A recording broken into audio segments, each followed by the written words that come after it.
तो जानने वाला है। मेरे परवरदिगार आलम को मालूम था एक जमाना ऐसा आएगा जब लोग कहेंगे कि ऐ लोगों, अगर मांगना है अल्लाह से मांगना है तो किछौछा जा करके न मांगो, अल्लाह से अगर मांगना है तो अजमेर जा करके न मांगो, अल्लाह से अगर मांगना है तो देवा जा करके न मांगो, अल्लाह से अगर मांगना है महबूब इलाही के आस्थाने से न मांगो, अल्लाह से अगर मांगना है मखदूम माहिम के दर से न मांगो, अल्लाह से अगर मांगना है अच्छा सैयद अब्दुल रज़्ज़ाक़ के दर से न मांगो, हज़रत गाजी शाह के दर से न मांगो। इससे पहले कि ये मामला बचाए अल्लाह ने एक नबी को वली के दर पर भेजकर दुआ पकाई ताकि दुनिया जान ले कि जब एक नबी वली के दर पर जाकर दुआ मांग सकता है तो उम्मती गौसे आजम के दर पर क्यों नहीं मांग सकता है, गरीब नवाज के आस्ताने से क्यों नहीं पुकार सकता। नारे तकबीर, नारे रिसालत, अज़मते औलिया कॉन्फ्रेंस, उलमा अहले सुन्नत। और हम अल्लाह के वलियों की बारगाह में जाते क्यों हैं? क्यों? इसलिए इन्न रहमतल्लाहि करीबुम मिनल मुहसिनीन, अल्लाह की रहमतें इन वलियों के नजदीक हुआ करती। बात समझ में आई? अल्लाह की रहमतें उन बुजुर्गों के ऊपर अल्लाह नाज़िल फरमाता अपनी रहमतें। हम इसलिए जाते हैं ताकि रहमत के कुछ छींटे हम गुनहगारों को भी हासिल हो। थोड़ा सा याद करें, मिसाल के तौर पर हजरत अल्लामा मौलाना रियाजुल कादरी साहब किबला तशरीफ फरमा, इनके लिए आपने पंखा लगाया, हवा इनको लगे, लेकिन हजरत मौलाना क़यामुद्दीन साहब बैठे, ये हमारे हजरत तशरीफ फरमा है। सवाल मैं आपसे पूछूं और आप अपना ज़हन लगाएं, पंखा लगाया गया अल्लामा रियाजुल कादरी के लिए, पंखा आपने लगाया अल्लामा रियाजुल कादरी के लिए, अपने पीरे तरीक़त के लिए, अपने सज्जादा नशीन के लिए, लेकिन सवाल ये पैदा हुआ क्या हवा सिर्फ इन्हीं को लग रही है या फिर अगल बगल जो बैठे हैं हवा उनको भी लग रही है? बोलो भाई, हवा सिर्फ इनको लग रही है या हज़रत अल्लामा साहब को भी हवा लग रही है या फिर हमारे अल्लामा क़यामुद्दीन साहब को हवा लग रही है? तो आपका जवाब यही होगा, पंखा तो चलाया गया था अल्लामा रियाजुल कादरी के लिए, लेकिन इनके अगल बगल जो बैठे हैं हवा उनको भी लग रही है, फायदा वो भी उठा रहे हैं। यही तो हम कहना चाहते हैं। हम बुजुर्गों के आस्थाने पर इसलिए जाते हैं, गरीब नवाज के दर पर इसलिए जाते हैं, महबूब इलाही के दर पर इसलिए जाते हैं, मखदूम के आस्थाने पर इसलिए जाते हैं, सैयद अब्दुल रज़्ज़ाक़ शाह के दर पर इसलिए आते हैं, गाजी शाह के आस्थाने पर इसलिए आते हैं। ये अल्लाह के महबूब है, इनके ऊपर अल्लाह अपनी रहमतें नाज़िल करता है। इनके करीब हो जाओ ताकि रहमत के कुछ छींटे हमें भी हासिल हो जाए। हम अल्लाह की रहमतें हासिल करने के लिए इन बुजुर्गों की बारगाह में जाते हैं। जी लग रहा है कि नहीं? हाथ उठाइए जिनका जी नहीं लग रहा है। सभी लोग जरा मोहब्बत से बोलो, हम क्यों जाते हैं अल्लाह के वलियों की बारगाह में? ताकि रहमत के कुछ छींटे। अच्छा, एक बार तो मैं गया अल्लाह के वली की बारगाह में, ख्वाजा गरीब नवाज की बारगाह में, तमसीलन में बताने के लिए एक मिसाल में देना चाहिए। गया मैं तो आप देखेंगे वहां पर अजीब अजीब दीवाने आपको मिलेंगे। एक दीवाना कह रहा है ख्वाजा 10 रुपया दे, ख्वाजा 10 रुपया दे, ख्वाजा 10 रुपया दे। तो ख्वाजा अगर देते हैं तो क्या कब्र से निकल करके देते हैं? आज हम लोग भी हैं, 2 रुपए का लाची दाना 1 लाख रुपए का सपना लेकर जाते हैं। 2 रुपए का लाची दाना का फातिया कराएंगे और 1 लाख रुपए का ख्वाब रखेंगे कि 1 लाख का हमारा फायदा हो जाए। 2 रुपए नीयत जैसी नीयत वैसी बरकत। वलियों की बारगाह में जाओ तो ईमान और अकीदा और यकीन के साथ जाओ। सुना होगा आपने वाकया, जब बादशाह औरंगजेब ख्वाजा गरीब नवाज की बारगाह में गए फातिहा पढ़ने के लिए, क्या देखा वहां पर? कुछ अंधे बैठे हुए। ख्वाजा की बारगाह में कहते ख्वाजा आंखों में रोशनी दे। बादशाह गया वहां पर, बड़ा मशहूर वाकया। बादशाह ने पूछा यहाँ पर कितने साल से ख्वाजा की बारगाह में तुम रोशनी मांग रहे हो? कहा 3 साल हो गए। कहा 3 साल हो गया। कहा 3 साल से तुम्हारे आंखों में रोशनी नहीं आई? कहा नहीं। कहा मैं जा रहा हूँ फातिहा पढ़ने, फातिहा पढ़ करके आ रहा हूँ और इसके बीच में अगर तुम्हारे आंखों की रोशनी नहीं आएगी तो मैं तुम्हें कत्ल कर दूंगा, मैं तुम्हें मैं तुम्हें कत्ल कर दूंगा।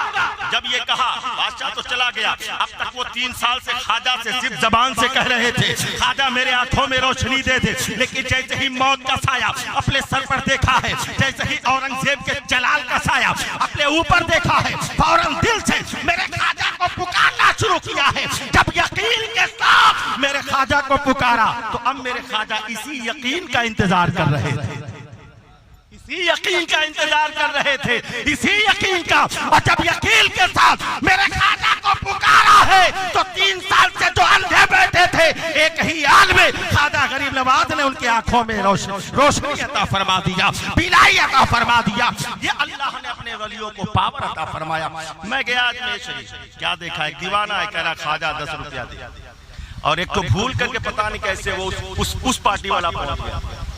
उस पार्टी वाला समझ रहे हैं, जाने के बाद कहा पैसा भीख मांगने वाले से, कहा ये 10 रुपया निकाला जेब में से, भीख मांगने वाले को दिया और कहा ले ये 10 रुपया पकड़, ये नहीं देने वाले, ये तो मरकर मिट्टी में मिल गए, ले मुझसे 10 रुपया पकड़। और जैसे ही फकीर ने 10 रुपया पकड़ा जेब में रखा और क्या कह रहा है, वारे ख्वाजा तेरी क्या शान है कि तूने दिलवाया भी तो उसी से जो तेरी ही बुराई कर रहा, रखा जेब में, तारीफ ख्वाजा की कर रहा। वो पलट करके आया, कहा बे भिखारी पैसा मैं दे रहा हूँ, तारीफ अपने ख्वाजा की कर रहा है, पैसा मैं दे रहा हूँ, गुणगान अपने ख्वाजा की कर रहा है, पैसा मैं दे रहा हूँ, तो तारीफ भी मेरी कर, पैसा मैं दे रहा हूँ तो बड़ाई भी मेरी कर। कहा मैं तुम्हारी बड़ाई क्यों करूँ, कहा इसलिए कि मैंने पैसा दिया है। तो उस दीवाने ने कहा अच्छा ये बता, कभी बाप के नाम पर 10 रुपया दिया, बोला नहीं, कभी माँ के नाम पर दिया, बोला नहीं, कभी बीवी के नाम पर दिया, बोला नहीं, ये 10 रुपया तुमने ख्वाजा ही के तो नाम पर दिया है। तो जिसके नाम पर दिया मैं उसकी तारीफ न करूं, मैं उसकी बड़ाई न करूं तो फिर किसकी बड़ाई करूं। ख्वाजा गरीब नवाज हो या जितने भी अल्लाह वाले, वो अता तो करते हैं लेकिन कब्र से बाहर निकल करके नहीं। ऐसा जरिया और ऐसा वसीला बन जाता है कि हमारी दुआएं इनकी बारगाह में होती हैं और अल्लाह उस दुआओं को अपनी बारगाह में कबूल फरमा लेता है। ये अल्लाह वाले हैं, अल्लाह वाले। मैं गया ख्वाजा की बारगाह में, एक शख्स बैठ गया, कहा मौलाना कहाँ से आए हो? मैंने कहा बनारस से आया हूँ। कहा यहाँ अजमेर किस लिए आए हो? मैंने कहा अजमेर में मैं खुदा की रहमत लेने आया। कहा खुदा की रहमत अजमेर में लेने के लिए बनारस से आए? मैंने कहा हाँ। कहा क्या खुदा की रहमत बनारस में नहीं है? मैंने कहा है बनारस। कहा जब बनारस में खुदा की रहमत है तो अजमेर किस लिए जाते हो? जौलपुर में खुदा की रहमत है तो किछोछा किस लिए जाते हो? हमने कहा बनारस में क्या पूरी कायनात में हर जगह खुदा की रहमत है। बनारस हो, आजमगढ़ हो, जौनपुर हो, दिल्ली हो, कलकत्ता हो, यूपी हो, बिहार हो, पूरी जगह हर जगह खुदा की रहमत है। कहा जब हर जगह खुदा की रहमत है तो बुजुर्गों के दर पर क्यों जाते हो? बुजुर्गों के आस्थानों पर क्यों जाते हो? मैं सीधा साधा मौलवी उसकी बातों का जवाब न दिया, मैं वहां से चला आया। और जब आया रेलवे स्टेशन से 2 किलोमीटर दूर पर उस बंदे का घर। एक दिन मैं टहलते टहलते उधर गया। जाने के बाद मैंने क्या देखा, बंदा वही है, हाथ में सूटकेस लिया है, पैर में बूट पहना, जल्दी जल्दी रेलवे स्टेशन की तरफ जा रहा। धूप बिल्कुल शबाब पर है, सूरज बिल्कुल शबाब पर है, धूप से बिल्कुल पसीने से शराबोर है। मैंने उसको देखा, पहचान गया, यही वो बंदा था जिसने अजमेर में मुझे टोका था। मैंने उसका हाथ पकड़ा, पकड़ने के बाद कहा साहब कहाँ जा रहे हो? कहा मुझको दिल्ली जाना है, ट्रेन पकड़ने रेलवे स्टेशन जा रहा। कहाँ जा रहा हूँ? रेलवे स्टेशन ट्रेन पकड़ने जा रहा। कहा कि आप इतनी दूर जाओगे 3 किलोमीटर पैदल, धूप इतनी तेज है, सूरज अपने शबाब पर है, पसीने से शराबोर हो रहे हो, पैर भी तुम्हारा दर्द करेगा, तुम यहीं पर खड़े हो जाओ। वो जो रेलवे ट्रैक जो है तुम्हारे घर के सामने से होकर के गुजरी है, दिल्ली वाली जो ट्रेन आएगी ना वो इसी रास्ते से होकर के जाएगी। और जब ट्रेन आएगी तो ट्रेन को हाथ देना, ट्रेन रुकेगी, उस पर बैठना, बैठ करके चले जाना। उसने कहा मौलाना पागल ना बनाओ, ट्रेन छूट जाएगी तो फिर मैं दिल्ली नहीं जा पाऊंगा। हमने कहा छूटेगी कैसे? आएगी तो इसी रास्ते से जो तुम्हारे घर के सामने से रेलवे पटरी गई है, ट्रेन इसी रास्ते से आएगी। 2 किलोमीटर चलकर ट्रेन इसे तुम्हारे सामने से होकर के जाएगी। जब ट्रेन आएगी हाथ देना, ट्रेन रुकेगी, बैठ करके चले जाना। कहा मौलाना पागल हो गए हो? मैंने कहा मतलब आपको मालूम नहीं है, गवर्नमेंट ने रेलवे लाइन हर जगह बिछाया है लेकिन ट्रेन हर जगह नहीं पकड़ी जाती है, ट्रेन हर जगह नहीं रोकी जाती है। ट्रेन को पकड़ने के लिए लिए रेलवे स्टेशन जाना होता है। पूरी दुनिया में जहां जहां देखो, पूरे मुल्क में हर जगह रेलवे ट्रैक बिछा हुआ है, रेलवे लाइन बिछा हुआ है। लेकिन बोलो मुसलमानों, अगर आपको ट्रेन पकड़ना होगा तो कहां जाना पड़ता है? रेलवे स्टेशन जाना होगा, रेलवे जंक्शन जाना होगा। कहा कि मौलाना टाइम लॉस ना करो, बस वक्त खत्म होने वाला है। अगर मैं स्टेशन न पहुंचूंगा ट्रेन छूट जाएगी, मैं दिल्ली न पहुंच पाऊंगा। हमने कहा छूटेगी कैसे? वो दिल्ली वाली ट्रेन इसी रास्ते से होकर के जाएगी। जब आएगी ट्रेन, हाथ देना, ट्रेन रुकेगी, बैठ करके चले जाना। कहा मौलाना पागल हो गए हो, ट्रेन ने गवर्नमेंट ने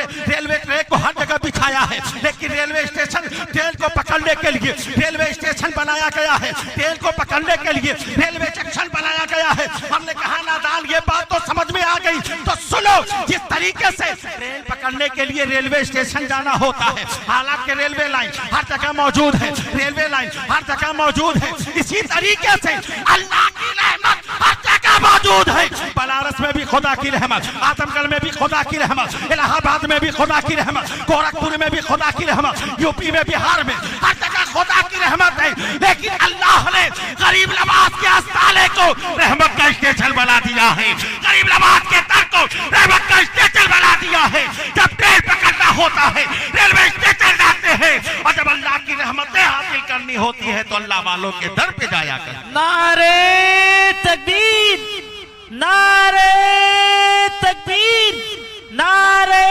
रिसालत, उलमाए अहले सुन्नत, मसलके आला हजरत, फैजाने आला हजरत, उर्से मुक़द्दस, नारे तकबीर, नारे रिसाल।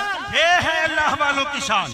हम अल्लाह वालों की बारगाह में इसलिए जाते हैं, और अल्लाह वाले ऐसे होते हैं कि अगर उन्हें मुसीबत में पुकारा जाए तो वो हमारी मदद के लिए तशरीफ लाया करते हैं। सरकार गौसे आजम फरमाते हैं कि अगर मेरा मुरीद मशरिक में हो और मैं मगरिब में रहूं, या मैं मगरिब में रहूं, मशरिक में रहूं, वो मगरिब में रहे, और अगर मुसीबत के वक्त वो मुझे पुकार दे तो मैं अब्दुल कादिर उसकी मदद के लिए तशरीफ ले जा सकता हूं। ये शान अल्लाह ने गरीब सरकार गौसे आजम को अता फरमाया। ये अल्लाह ने गौसे आजम को मकाम अता फरमाया। अब कोई पूछेगा भाई पूरी दुनिया एक किनारे पर गौसे आजम, दूसरे छोर पर उनका कोई मुरीद है या कोई चाहने वाला, अगर पुकारेंगे तो वो वहां से यहाँ कैसे आएंगे? हमने कहा ना, जो अकल में ना आए वलियों से जो बात सादिर हो, अकल में ना आए, इसी को तो करामत कहा जाता है। और इस तरीके के वाक़यात और इस तरीके की करामत कुरान मुक़द्दस से साबित है।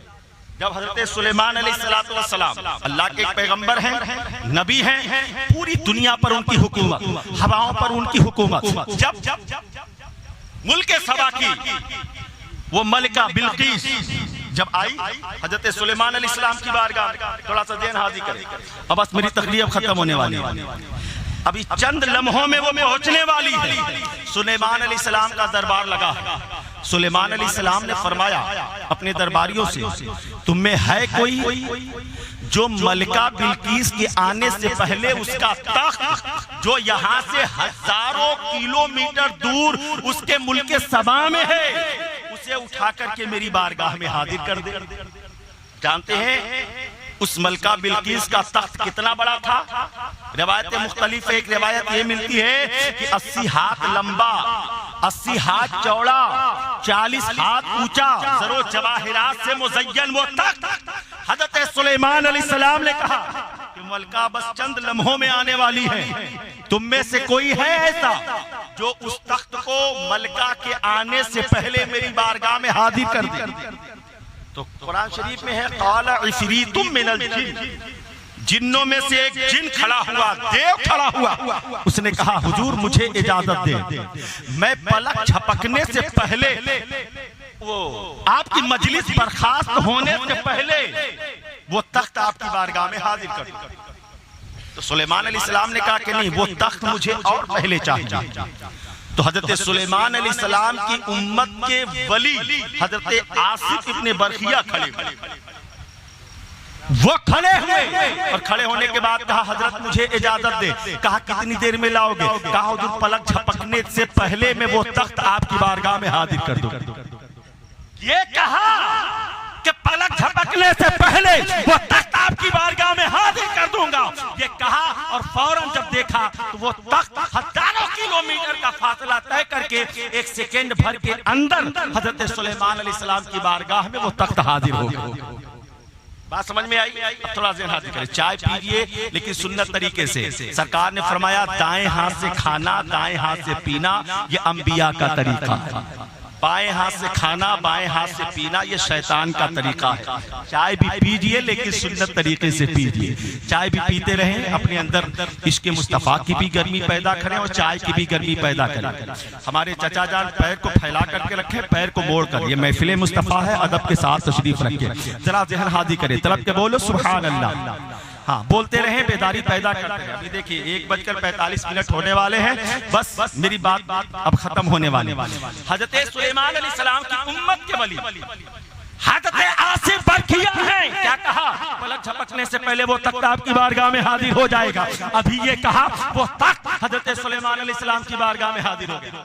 अब जरा सोचो, जब हजरत सुलेमान अलैहिस्सलाम के उम्मत के वली हजरत आसिफ बरखिया के अख्तियार और उनके पावर का ये आलम है, तो नबियों के नबी सैयदुल अंबिया मुहम्मदुर रसूलुल्लाह के औलिया में जो सबसे आला मकाम अल्लाह ने गौसे आदम को अता फरमाया है, उस अब्दुल कादिर के मकाम और उनके अख्तियार और पावर का आलम क्या होगा? अब जब इस वाक़े को इंग्लैंड में किसी आलिम दीन ने बयान किया, अब देखिए परेशानी मुझको हो रही है, थोड़ा ज़हन हाजिर करें, जरा मोहब्बत से बोले।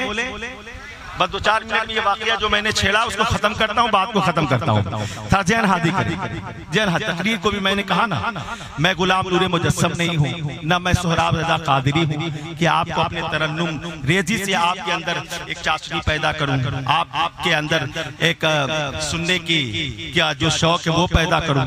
अल्लाह ने मुझे टूटे फूटे अल्फाज कुछ अता फरमाए जिससे मैं अपने आकाओं की बारगाह में खिराज अकीदत पेश कर लेता हूँ। आपका भी हक बनता है कि जब नबी की बात या उसके महबूब वलियों का जिक्र किया जाए तो मोहब्बत के साथ सुना करें, ज़हन हादी करें, महफिल में बैठा करें। तो ये तसव्वुर किया करें कि हम और आप यहाँ पर किसी दुनियादार की बात सुनने नहीं आए हैं, मदीने के ताजदार की बात सुनने आए। देखिए मेरी बात, हजरत आसिफ बरखिया कौन? हजरत सुलेमान अलैहिस्सलाम की उम्मत के वली। जब उनके पावर का ये आलम है तो इमामुल अंबिया में इमामुल अंबिया सैयदुल अंबिया सरकार मुस्तफ़ा की जात है, और सरकार मुस्तफ़ा के वलियों में तमाम वलियों के सरदार सरकार गौसे आदम के मकाम का आलम क्या होगा? अच्छा, जब इस वाक़े को लंदन में एक आलिम दीन ने बयान किया कि वो मलका बिल्किस का तख्त जो 1000 किलोमीटर के फासले पर था, 80 हाथ लंबा, 80 हाथ चौड़ा, 40 हाथ ऊंचा, इतना भारी, इतना भरकम पत्थर वो आया सुलेमान अलैहिस्सलाम की बारगाह में। तो एक अंग्रेज था, उसने इतना लंबा चौड़ा सुलेमान अलैहिस्सलाम की बारगाह में कैसे इतनी जल्दी आ गया? सेकेंड भर में वो आ गया।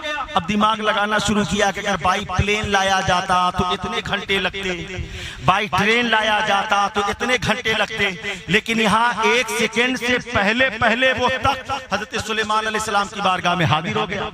अब उसके दिमाग में बात आ नहीं रही है। अब बड़े बड़े उलमा से, बड़े बड़े फक़हा से, बड़े बड़े मशाइख के पास गया, मदरसों में गया, लोगों से पूछा ये बताओ आखिर वो इतना बड़ा तख्त हजरत सुलेमान अलैहिस्सलाम की बारगाह में कैसे आ गया? बात समझ में नहीं आ रही है, अक्ल में बात घुसती नहीं है। लोगों ने कहा ये करामत है, ये करामत है। लेकिन कुछ बातें ऐसी होती हैं कि आदमी जब तक उसका प्रैक्टिकल न देख ले तब तक उसको उसका दिल मानने के लिए तैयार नहीं होगा। बात समझ में आई? अब उलमा ने कहा ये करामत है, ये करामत है, लेकिन उसका दिल मानने के लिए तैयार नहीं। तो कुछ लोगों ने कहा ऐसा है कि पाकिस्तान चले जाओ, वहां पर बड़े बड़े उलमा हैं, बड़े बड़े मशाइख हैं, वहां पर जाओ तुम्हारे सवाल का जवाब मिल जाएगा। तो अब इंग्लैंड से, लंदन से वो उसको लेकर एक जमात आई। वो जमात कौन सी थी? वो जमात वही थी जो बुजुर्गान दीन की अजमतों का इनकार करने वाली। वो जमात लेकर के आई, और जब जमात लेकर पाकिस्तान आई तो कभी इस मदरसे में जाए, कभी उस मदरसे में जाए, कोई भी सवाल का जवाब उसके तशफ़ी बख्श उसको जवाब नहीं मिल पा रहा। सारे लोग कहते ये करामत है, ये करामत, लेकिन उसका दिल उस चीज को मानने के लिए तैयार नहीं। लोगों ने सोचा यार चलो ये पाकिस्तान आया है, इसको सवाल का जवाब नहीं मिल रहा है, तो कम से कम पाकिस्तान ही इसको घुमा दिया जाए। पाकिस्तान के शाहराहों को घुमाया जा रहा है, पाकिस्तान के मीनारों को दिखाया जा रहा, यहाँ वहाँ घुमाया जा रहा, और इसी घूमते घामते एक ऐसे रास्ते से गुजर हुआ जहाँ पर अल्लाह के एक महबूब अली हजरत दाता गंज बख्श रहमतुल्लाह अलैह का आस्थाना मौजूद। पाकिस्तान की एक बहुत अजीम बुजुर्ग शख्सियत है हजरत दाता गंज बख्श रहमतुल्लाह। ख्वाजा गरीब नवाज इनकी बारगाह में जब हिंदुस्तान आए तो इनकी बारगाह से होकर के आए, वहां पर आपने चिल्ला भी किया। हजरत दाता गंज बख्श रहमतुल्लाह अलैह की बारगाह के जैसे ही गुजर हुआ और उनके गुंबद पर जब इस अंग्रेज की नजर पड़ी तो नजर पड़ते ही उसने कहा गाड़ी रोको, गाड़ी रोको। गाड़ी रुक गई, और जैसे ही गाड़ी रुकी तो उसने अंग्रेज ने हजरत दाता गंज बख्श रहमतुल्लाह अलैह के आस्थाने की तरफ इशारा करके पूछा ये बताओ ये क्या है, ये क्या है? तो अब तो वो लोग थे जो बुजुर्गों की अजमतों का इनकार करने वाले कि हम बुजुर्गों की बारगाह में जाएं तो कहें कि ये कब्र पुजवा है, हम कब्रिस्तान पे जाएं, मज़ारों पे जाएं, बोले ये कब्र पुजवा है, कह रहे ये कुछ नहीं, चलो यहाँ से। कहा नहीं, हमको इसके अंदर जाना। हाँ क्यों? कहा कि हमें यहाँ से मोहब्बत की खुशबू आ रही है। जाने वाले तो वो भी थे लेकिन खुशबू किसी और को नहीं आई, खुशबू अंग्रेज